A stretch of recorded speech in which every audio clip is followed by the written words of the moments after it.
Hola, ¿qué tal? Me da gusto estar otra vez más con ustedes. Y antes de iniciar con la predicación, quiero dar gracias a Dios y a todos los hermanos que han estado apoyando de forma presencial y en la distancia, porque incluso nos están apoyando desde la Ciudad de México para llevarles hasta sus hogares pues el mensaje de la palabra de Dios y la alabanza, para que todos podamos gozarnos de las bendiciones. No nos olvidemos de que es el día que nos reunimos para alabar y exaltar a nuestro Señor. Así que también quiero dar gracias a los hermanos que están apoyando, en el sentido de que me han pedido que venir aquí a estar presentes en las predicaciones. No les digo que no es necesario, que mientras mejor conservemos la distancia, a usted allá en su casa, y menos posibilidades hay de contagiarnos. Estamos procurando guardar siempre los requerimientos que por la contingencia sanitaria nos han sido impuestos. Y también doy gloria a Dios porque todos ustedes que están en sus casas también están participando, están apoyando la obra y no están permitiendo que decaiga, sino que así como en todas las iglesias, espero yo, está la gente apoyando los ministerios para que permanezcan hasta que el Señor Jesucristo vuelva. Gloria a Dios por eso, por todos los esfuerzos que hacemos, ya sea aquí y desde casa. Bendito sea el Señor. Y vamos a abrir nuestra Biblia, por favor. Bueno, se lo van a mostrar también en la cámara.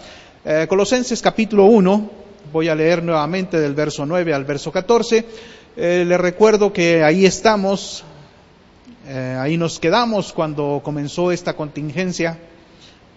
Y dice así, voy a leer, me sigue con la vista, dice: por lo cual también nosotros, desde el día que lo oímos, no cesamos de orar por vosotros y de pedir que seáis llenos del conocimiento de su voluntad en toda sabiduría e inteligencia espiritual, para que andéis como es digno del Señor, agradándole en todo, llevando fruto en toda buena obra y creciendo en el conocimiento de Dios, fortalecidos con todo poder, conforme a la potencia de su gloria, para toda paciencia y longanimidad, con gozo dando gracias al Padre, que nos hizo aptos para participar de la herencia de los santos en luz, el cual nos ha librado de la potestad de las tinieblas y trasladado al reino de su amado Hijo, en quien tenemos redención, el perdón de pecados. Oremos. Padre, te doy gracias nuevamente por esta mañana. Gracias por toda la bendición que tú nos das para poder continuar alimentándonos, Señor, espiritualmente. Por lo cual yo te ruego que este mensaje llegue al corazón, a la mente de todos nosotros y traiga a nuestra vida el gozo y la paz que nosotros estamos requiriendo. Estamos recordando en esta semana, la Semana Santa llamada así en el mundo, estamos recordando la muerte y la resurrección de nuestro Señor Jesucristo. Gloria a ti, Señor, porque sí, moriste en la cruz del Calvario, pero te levantaste con poder al tercer día y desde entonces estás sentado a la diestra del Padre. Gloria a ti por siempre, Señor Jesús. Bendícenos, pues, en la exposición de tu palabra. Le decía que la última semana que estuvimos aquí fue la del domingo 15 de marzo, y en esa ocasión estábamos tocando el tema de cómo pagarle a Dios por todo el bien que me ha hecho. Y ahí nos quedamos, ya saben, nosotros tocamos otros temas y luego volvemos al libro que estamos estudiando, en este caso que es la carta a los Colosenses.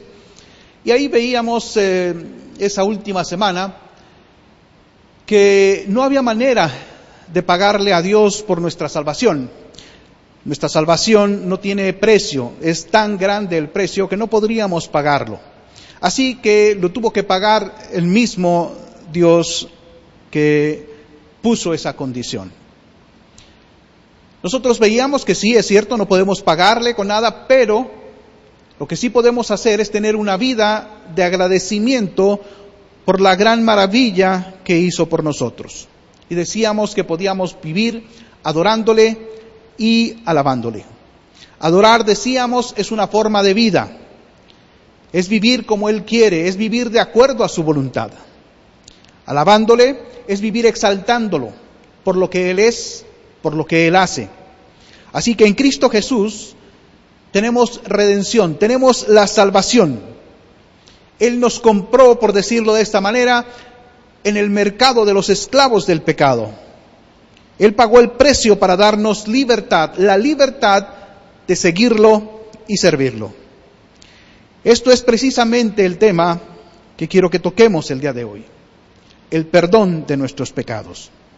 Porque para poder librarnos del mercado de los esclavos del pecado, Cristo tuvo que pagar un gran precio. No fue cualquier cosa. La Escritura nos dice que Él fue torturado, que Él fue crucificado y murió precisamente en esa cruz para poder liberarnos. Pero las cosas no son tan sencillas como suenan o como llegan a nuestros oídos así. La verdad es que esta liberación nuestra le costó una terrible agonía al Señor Jesús, entendiendo agonía por padecer una angustia intensa. Por eso la Escritura nos narra que la noche anterior a la crucifixión, Cristo Jesús estaba librando una batalla terrible, una batalla donde Él estaba triste hasta la muerte, dice la Escritura. Estaba padeciendo, estaba sufriendo, estaba pasando por un momento intenso de dolor. No porque Él tuviera no porque Él le tuviera miedo a la muerte, sino porque en ese momento Él sabía que Él que es santo y puro, que Él que es luz inmaculada, iba a recibir el pecado de todos nosotros. Eso es lo que lo tenía en agonía. La santidad y el pecado son como el agua y el aceite. Y eso le producía al Señor, fíjese, tener que recibir tu pecado y tener que recibir mi pecado. Precisamente por esta razón, en 2 Corintios 5:21, nos dice Pablo que al que no conoció pecado, refiriéndose al Señor Jesucristo, que nunca cometió pecado, por nosotros se hizo pecado. O sea, para salvarnos a nosotros, Dios trató a Cristo como nos trataría a nosotros, como trataría el pecado mismo, para que nosotros fuésemos hechos justicia de Dios en Él. O sea, para que nosotros, que somos injustos, nosotros que somos pecadores, fuéramos tratados, fíjense, con la justicia y con la honra que solamente merece el Señor Jesucristo, porque Él no cometió pecado. Entonces, al momento en que usted abrió su corazón a Cristo Jesús, en el momento en que usted comenzó a seguir a Cristo Jesús, es como si hubiera habido un intercambio. La justicia de Cristo Jesús por nuestros pecados, por nuestra pecaminosidad. Si nosotros lo vemos desde cualquier ángulo, podemos decir que eso es un mal negocio. O sea, ¿cómo es que nosotros que somos nada, fuimos comprados con la pureza, con la santidad y con la justicia de Cristo Jesús? Y digo que somos nada porque no valemos nada. Íbamos camino a la muerte, camino al infierno. Íbamos camino a la perdición. Nadie daría por nosotros un cacahuate, como decimos. Pero Dios no estaba negociando. Dios no estaba procurando sacar algo para su favor. Lo que estaba haciendo es amándonos intensamente y sin importar que somos nada, Él nos rescató. Qué tremendo pensar en esto. Estábamos perdidos y qué preciosos son aquellos ojos que nos miraron y aun siendo nada, nos quisieron rescatar. Murió por nosotros. ¿Cómo no vivir para Él? ¿Cómo no vivir en sacrificio vivo y santo para aquel que nos rescató. Para librarnos de nuestros pecados, entonces se libró una batalla espiritual tremenda. Porque por causa de Satanás entró el pecado en el mundo, entró la muerte al mundo. Con el pecado entró la muerte en el mundo, la muerte espiritual. Y entonces este mundo en el que nosotros vivimos es un mundo que es controlado por Satanás porque se le entregó a él. Y está controlado ideológicamente, dijimos filosóficamente, está controlado religiosamente por Satanás. Todo el sistema que se maneja el mundo está controlado por él. Cristo libró esa batalla para librarnos de que nos tiene agarrados con la muerte, agarrados con el pecado. En Hebreos capítulo 2, verso del 14 al 15 dice, así que, por cuanto los hijos participaron de la carne y de la sangre, Él también participó de lo mismo. O sea, si Él no hubiera tomado la forma humana, si Él hubiera venido como Dios, si Él hubiera venido en la esencia de Dios, no pudiera haber muerto porque Dios no muere. Necesitaba tomar nuestra forma humana para poder morir. Sigue diciendo esa fracción de la Escritura, dice, participó de lo mismo para destruir por medio de la muerte. Por eso murió Cristo Jesús. Para destruir por medio de la muerte al que tenía el imperio de la muerte. O sea, para destruir el poder que tenía Satanás sobre todos nosotros. Para destruir el poder que tenía el pecado sobre nuestras vidas. Quien tenía este imperio, quien tenía este poder, dice la Escritura, es el diablo. El diablo urdió, maquinó todo este sistema, todo este plan para matarnos espiritualmente. Nos mató en Adán y Eva espiritualmente. Por eso el Señor Jesucristo lo llama homicida, homicida desde el principio. Él procura la muerte de todo el género humano, creyentes o no creyentes, aunque a los creyentes obviamente no puede matarlos, pero puede, vamos a decir, matar nuestro ánimo, matar nuestra fe, aniquilarnos, para que no podamos ser utilizados por Dios. Eso es en lo que nosotros debemos de tener mucho cuidado. Eso es en lo que nosotros tenemos que animarnos y esforzarnos, porque todo lo que está sucediendo puede causarnos una desmotivación espiritual. Y entonces Satanás habrá logrado su propósito. Nosotros no podemos vivir atemorizados, porque precisamente lo que acabamos de leer nos dice que nos libra del temor a la muerte. Sabemos nosotros como creyentes que la muerte no es el fin de todo, que la muerte no prepara para nosotros algo incierto. La Escritura nos dice que la muerte para nosotros es la entrada a la vida eterna al lado de Dios. Ya no la vida eterna sobre esta tierra, sino la vida eterna al lado de Dios. Por eso no puede ser, hermanos, que nos desmotivemos. No podemos dejarnos vencer por todo lo que está sucediendo y que decaiga nuestra fe, que decaiga nuestro ánimo. Cristo nos libró incluso entonces de ese temor a la muerte, porque ha sido derrotada. Cristo Jesús la venció. Él resucitó con poder. Precisamente estamos celebrando esto los domingos. Cada domingo que nos reunimos, recordamos que Cristo Jesús resucitó el primer día de la semana. Yo sé, en el mundo se inventan muchas cosas para animarse a enfrentar ese momento para los no creyentes tan incierto que es la muerte. Y aunque digan que no le tienen temor a la muerte, es visible que ahí en el interior, en el fondo de su corazón, algo temen, porque no saben realmente qué va a pasar por ello, y por eso nos inventamos chistes sobre la muerte, y por eso nos inventamos leyendas sobre la muerte, y por eso nos inventamos cosas a dónde ir después de la muerte. Porque aunque no crean en Dios, empiezan a creer en un montón de cosas que les sirven para animarse a enfrentar el momento de la muerte. Unos dicen que reencarnaremos o que reencarnarán. Fíjese nada más, reencarnar es vivir en un ciclo constante de vida hasta que se purifiquen y lleguen, por ejemplo, al nirvana. Nirvana, cuando se inventa esta doctrina, nirvana quiere decir extinción. O sea, hasta que lleguen a la extinción. Eso es lo que significa nirvana. Es como extinguir, como apagar un fuego.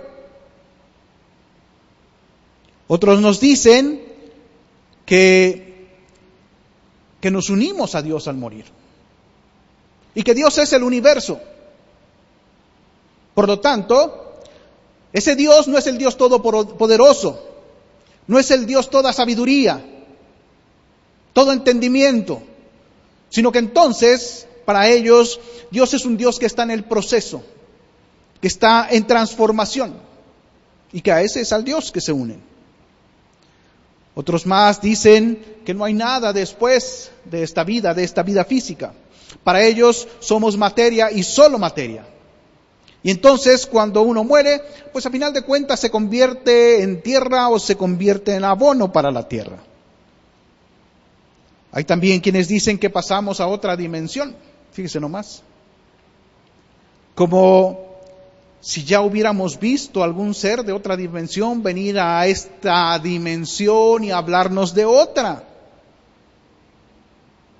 Me pueden decir, es que es lo mismo con el Señor Jesucristo. No, no es lo mismo con el Señor Jesucristo, porque Cristo dijo que venía del cielo. Por eso sabemos que hay un cielo, que hay un lugar donde moraremos eternamente, porque Él no nada más dio testimonio con su vida de que el cielo existe, la llamó la casa del Padre y nos dijo que prepararía lugar para nosotros. Entonces no es lo mismo a estas invenciones fantasiosas, nacidas en el corazón del ser humano. ¿Y cómo podemos confiar en imaginaciones del ser humano? Si nosotros como seres humanos no somos fieles a la verdad, somos fieles a nosotros mismos, a nuestra conveniencia. Y hay quien no quiere creer en la Biblia, que es la palabra de Dios, que Cristo Jesús dejó sus enseñanzas ahí, y nos dicen que es igual. No es igual. Sí fue escrita por hombres guiados por Dios mismo para que no hubiera errores en la Escritura. Por eso la Biblia no nos permite inventar doctrinas espirituales distintas a lo que dice aquí. Nosotros como creyentes nos apegamos a lo que dice la Escritura. No andamos inventando cosas. No estamos dando falsas esperanzas. Por eso la Biblia trata tan claro, tan contundente el tema de la muerte. Porque solo hay oportunidad para salvación mientras estamos vivos. La muerte lo que marca es hacia dónde te vas a dirigir eternamente. ¿Eternamente con Dios o eternamente sin Dios en el infierno? Todos moriremos. Y si todos moriremos, ¿no es mejor estar preparados para enfrentarnos al Dios vivo y verdadero? Y si todos moriremos, ¿no es mejor vivir para Dios desde ahora? Y si todos moriremos, ¿se da cuenta? ¿Se da cuenta? Todos moriremos. Estamos aquí en esta tierra de paso. Y si morimos en pecado, y si morimos sin Cristo, entonces nos perderemos eternamente. Estaremos perdidos por la eternidad, en el infierno por la eternidad. Pero Cristo libró esa batalla para darnos libertad del pecado y del poder del pecado. No es lo mismo decir que Cristo murió para liberarnos del pecado y que murió para liberarnos del poder del pecado. Hay una diferencia. Cristo nos libra del pecado, de aquel que cometemos tú y yo, lo quita, lo carga, se lo lleva. Por eso nosotros quedamos aceptos a los ojos de Dios. Porque Cristo no nada más, ¿verdad?, cubre el pecado por un tiempo, sino que lo quita permanentemente. Por eso la agonía en Getsemaní, para que tú y yo no muriéramos eternamente. Y Cristo nos libra del poder del pecado. Si somos de Cristo, el pecado ya no tiene poder sobre nosotros. Podemos vencerlo porque Cristo mora en nosotros. Ya no tenemos que pecar, como dice, irremediablemente, no, eso ya no. Ya las presiones físicas, los deseos de tu cuerpo, ya no te pueden vencer. Ya las presiones sociales porque hagas algo, porque todos lo hacen, porque así es la vida, ya no te tienen que vencer. Ya tu mal carácter no tiene por qué vencerte. Ya no estamos, en Cristo ya no estamos a merced del pecado. Él nos sacó del mercado del pecado. Él nos liberó del poder del pecado mismo y del poder del pecado. Ahora podemos vivir de una manera diferente. Pablo en Romanos capítulo 6, versos 5 y 6 dice así, dice: porque si fuimos plantados juntamente con Él en la semejanza de su muerte, así también lo seremos en la de su resurrección. Sabiendo esto, que nuestro viejo hombre fue crucificado juntamente con Él, para que el cuerpo del pecado sea destruido. Fíjese nada más estas palabras. A fin de que no sirvamos más al pecado. Está en nuestra voluntad. ¿Por qué? Porque el poder que tenía el pecado sobre nosotros fue clavado en esa cruz. Porque nuestro viejo hombre que se deleitaba en el pecado, ahora ya no lo puede hacer porque no tiene poder. Ahora lo que hay en nosotros es una naturaleza divina que nos ayuda a vencer al pecado. Ya no tenemos que pasar irremediablemente por el pecado. Caemos en el pecado porque nosotros queremos hacerlo. Nuestra vieja naturaleza fue anulada con la naturaleza nueva, la naturaleza divina. Sí, hay 3 áreas espirituales que debemos de tener en cuenta. La Escritura nos habla muy bien de ellas. Es una lucha constante. Cristo ya venció y nosotros tenemos que tomar la victoria. Pero ahí están esas áreas en la vida, en el mundo, de las cuales nosotros nos tenemos que defender, que luchar. Está precisamente el diablo. El diablo sería la primera área en que nosotros tenemos que luchar para no dejarnos engañar por él. Pero nos dicen que el diablo es un invento de la gente para asustar a los niños. Nos dicen que el diablo es una fantasía creada para asustar a los ignorantes, para poder manipular a los ignorantes. Pero Cristo habla precisamente sobre Satanás, sobre el demonio, sobre el diablo, y nos dice que está bien activo, y nos dice que está maquinando las cosas para dañarnos espiritualmente.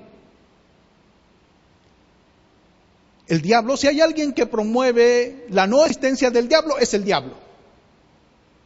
Porque él quiere que no sepan que existe, porque mientras menos conscientes seamos de los ataques del demonio a nuestra vida, entonces es más fácil vencernos. Pero Cristo lo llama mentiroso y padre de mentira. Así que no te dejes engañar por sus mentiras. No necesitas eso que daña tu cuerpo.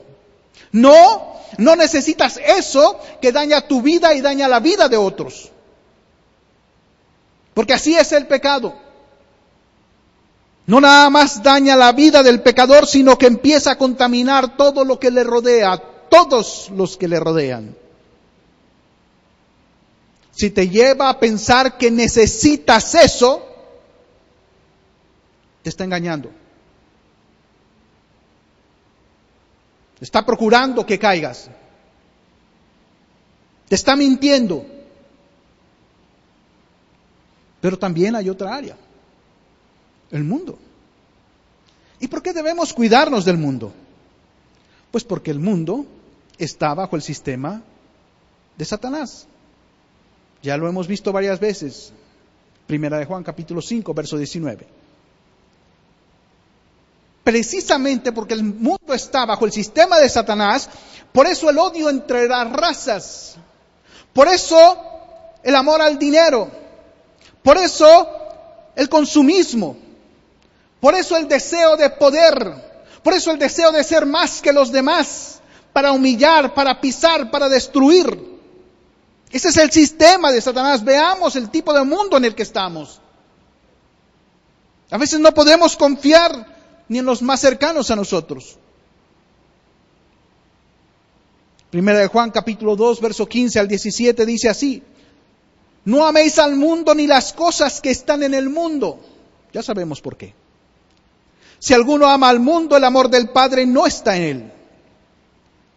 Porque lo que hay en el mundo, los deseos de la carne, o sea, los deseos de satisfacer impíamente nuestra carne, los deseos de los ojos, los deseos de llenar nuestros ojos de pecado y la vanagloria de la vida, o sea, esos deseos de obtener cosas, posición, que nada dejan realmente. Por eso habla de vana, de vanidad, de vanagloria, de hacernos sentir que estamos poseyendo algo cuando en verdad no poseemos nada.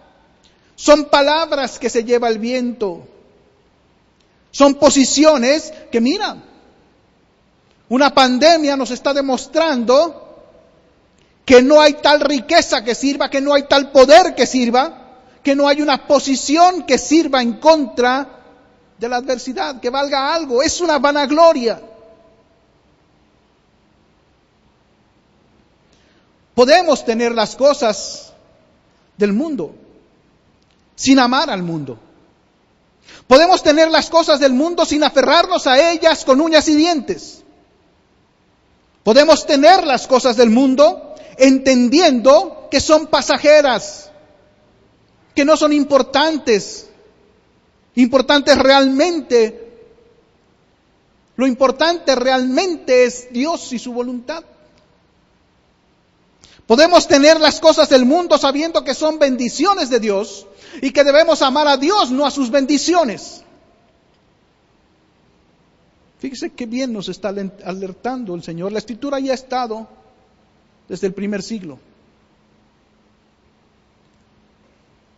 Y vea nuestro mundo hoy día.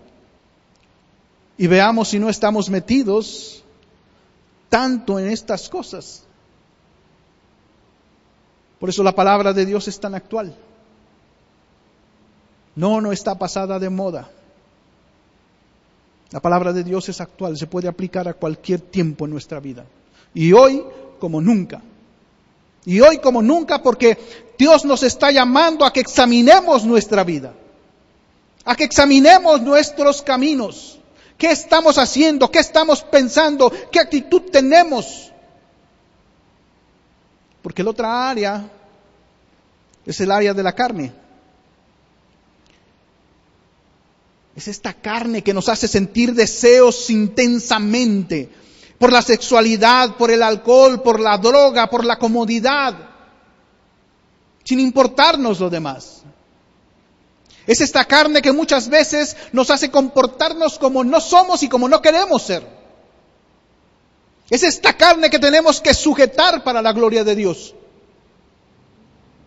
Romanos 6, 19 al 23 dice: hablo como humano por vuestra humana debilidad, nos dice Pablo, que así como para iniquidad presentáis vuestros miembros, o sea, que así como presentaron sus cuerpos para servir a la inmundicia y a la iniquidad, así ahora para santificación presentad vuestros miembros, presenten sus cuerpos para servir a la justicia.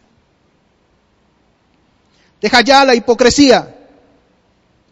Deja ya de pelear y gritarle a tu esposa, a tu esposo. Es increíble, pero en estas fechas en que nosotros estamos confinados en nuestras casas, nos dicen que ha incrementado la violencia en casa. la violencia familiar. Deja ya de golpearla, ya sea con palabras o con tus manos. Deja ya de ofenderle, de ningunearle. Deja ya de gastar el dinero con tus cuates y comienza a invertirlo en tu familia, en tus hijos. Deja ya de mirar pornografía. Deja ya de desear la mujer de tu prójimo. Deja ya de robar, deja ya de mentir, deja ya de traficar, deja ya de transar, de falsificar. Eso es lo que nos está diciendo Pablo.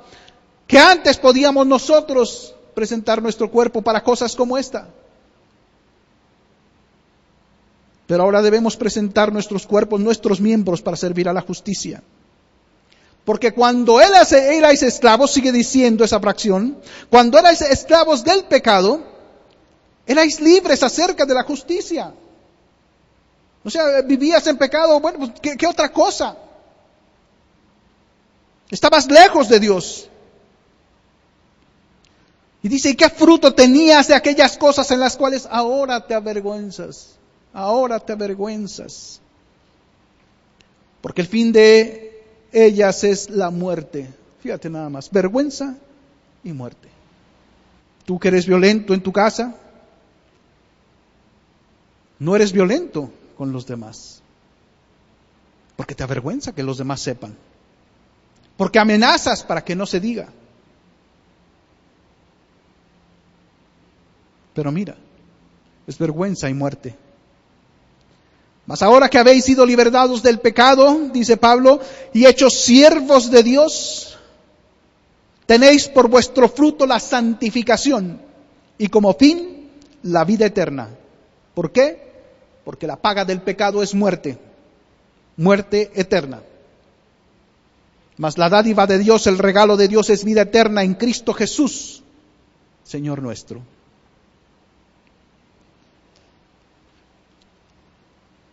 Cristo vino para librarte del pecado y del poder del pecado. Murió para que hallaras el perdón de tus pecados. Murió para que hallaras el poder para vencer al pecado. Esta semana el mundo está celebrando la pasión de Cristo, la pasión que lo llevó a morir en una cruz como un criminal, pero que también lo resucitó. Y si hoy las playas no están llenas, haciendo alarde de sensualidad, y si hoy las playas no están llenas consumiendo alcohol, no es porque lo hicimos para la gloria de Dios como humanidad. Es porque nos tienen confinados en nuestras casas. Pero es oportunidad para que pienses. Es una oportunidad para que busques a Dios. Es lo que Dios está hablando, es lo que Dios está diciendo, es lo que Dios está llamando, nos está llamando. Mira, déjame mostrarte lo que dice Cristo Jesús a través de Pablo en 2 Corintios 5:15. Dice, y por todos murió. O sea, la salvación virtualmente es para todos. Alcanza para toda la humanidad.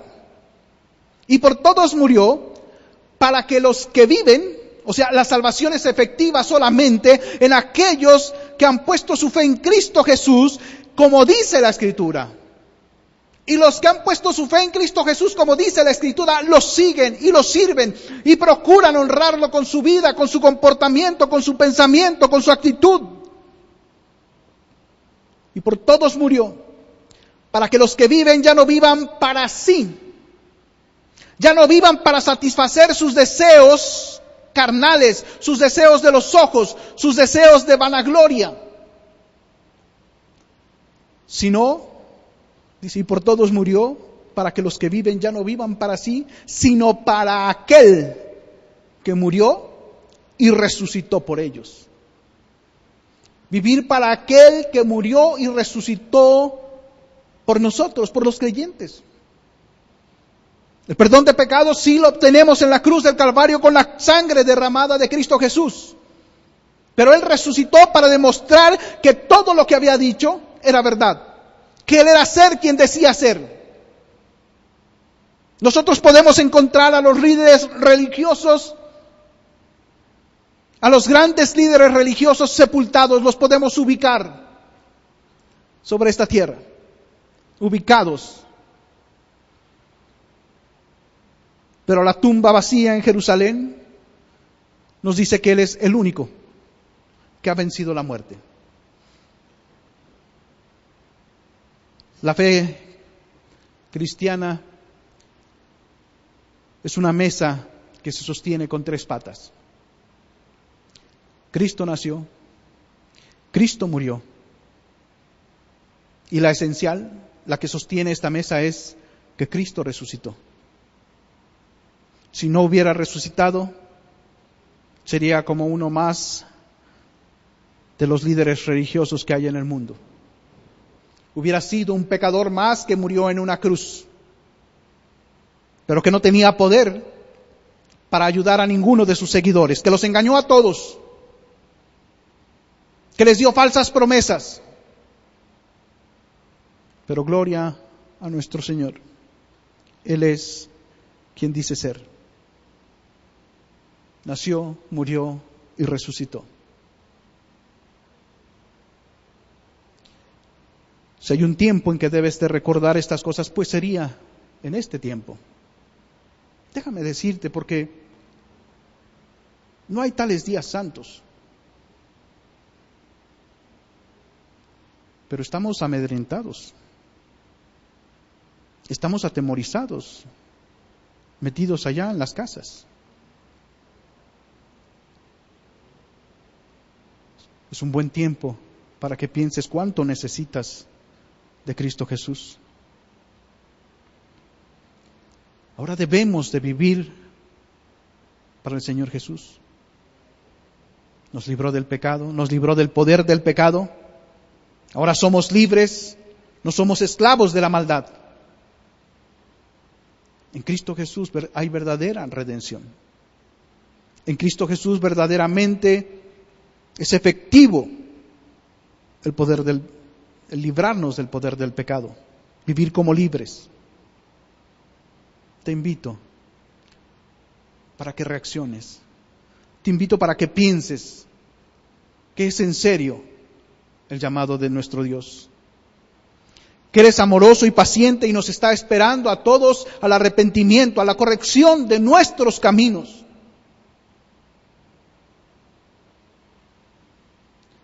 Ven a Cristo Jesús. Él es el único que te puede ayudar. Padre, te doy gracias por esta oportunidad que me das de predicar tu palabra. Hoy que recordamos, al menos en el calendario, porque nosotros los creyentes sabemos que así es y así fue, que tú moriste en una cruz, que tu amor te llevó a morir en una cruz por nosotros, y que esperas que nuestro amor hacia ti nos haga reaccionar en cuanto a nuestra forma de vida. Porque tú nos quieres santo como tú eres santos, como tú eres santo. Ayúdanos, bendícenos, Señor. Protégenos también, porque tú eres Dios y tú nos puedes proteger de aquello que nosotros no vemos. Y tú puedes bendecirnos de tal manera que cuando termine esta crisis, Señor, esta crisis sanitaria, salgamos más fuertes, más firmes en la fe, listos para continuar nuestra vida honrando tu santo nombre, proclamando tu nombre, llevando a más gente a los pies tuyos para que encuentre salvación. Bendícenos, Señor, en el bendito nombre de Jesús. Y también quiero pedir, eterno Dios, por los diezmos y las ofrendas que mis hermanos y mis hermanas aportan, Señor, para que la obra continúe. Yo te ruego que les bendigas. Sí, Señor, la situación se ha puesto complicada, no nada más en nuestro país, sino en todo el mundo. Pero bendice, Padre Santo, su negocio, sus trabajos. Bendice toda la actividad que se hace en casa. Señor, queremos ganarnos el pan honestamente. No permitas que seamos dañados por las malas decisiones que se están tomando. Por el contrario, te ruego, Señor, que nosotros, como pueblo tuyo, como iglesia tuya, haya una diferencia de trato, Señor. No porque le desee mal al mundo, tú sabes lo que hay en mi corazón. Pero sabes que deseo que todos mis hermanos, que mi familia, que nuestros amigos no sean dañados por la situación económica, Señor. Sosténnos, Señor. Te lo ruego en el nombre de Cristo Jesús. Amén. Que Él lo guarde del mal, que Él lo aparte de los peligros y que lo prospere en todo lo que usted hace. Así le bendigo en el nombre de Cristo Jesús. Amén.